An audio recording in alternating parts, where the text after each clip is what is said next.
জীবনের একটা সময় আসে যখন চারপাশের সবাই ব্যস্ত হয়ে যায়, বন্ধুরা সময় দেয় না, পরিবার বুঝতে চায় না, আর যাদের ওপর ভরসা ছিল তারাও দূরে সরে যায়। এই সময়টাই আসলে তোমার জীবনের সবচেয়ে বড় পরীক্ষা। কারণ তখন তুমি বুঝবে জীবন কাউকে অপেক্ষা করে না, কাউকে ছাড়া থেমেও থাকে না। তুমি যদি সবসময় কারো সাপোর্টে এগোতে চাও, তাহলে তুমি কখনো নিজের ক্ষমতা চিনতে পারবে না। যেদিন তুমি একা হাঁটতে শিখবে, সেদিনই তোমার আসল শক্তি প্রকাশ পাবে।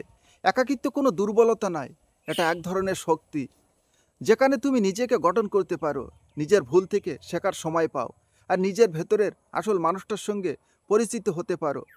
মানুষের সবচেয়ে বড় ভুল হলো সে ভাবে একা মানে একা হয়ে যাওয়া, কিন্তু না, একা মানে নিজের জীবনের নিয়ন্ত্রণ নিজের হাতে নেওয়া। যখন তুমি একা সিদ্ধান্ত নিতে শিখবে, তখনই তুমি বুঝবে তুমি কতটা শক্তিশালী। তুমি তখন আর কারোর ওপর নির্ভর করবে না, তুমি তখন নিজের পথ নিজেই বানাবে। তোমার লক্ষ্য, তোমার পরিশ্রম, সব কিছুই তোমার নিজের নিয়ন্ত্রণে থাকবে। একটা কথা মনে রেখো, যে মানুষ একা চলতে পারে সে একদিন সবার সামনে দাঁড়ায় সফল হয়ে। যারা তোমার একাকিত্বে ছিল না, তারা একদিন তোমার সাফল্যে তালি দেবে। তাই আজ থেকে সিদ্ধান্ত নাও, তুমি একা হলেও থামবে না, কারো অপেক্ষা করবে না। নিজেকে গড়ো, নিজের স্বপ্নে কাজ করো, আর নিজের জীবনের নায়ক হয়ে ওঠো। জীবনে একা চলার অভ্যাস করো, একদিন দেখবে সেই একা পথটাই তোমাকে পৌঁছে দেবে তোমার সফলতার চূড়ায়।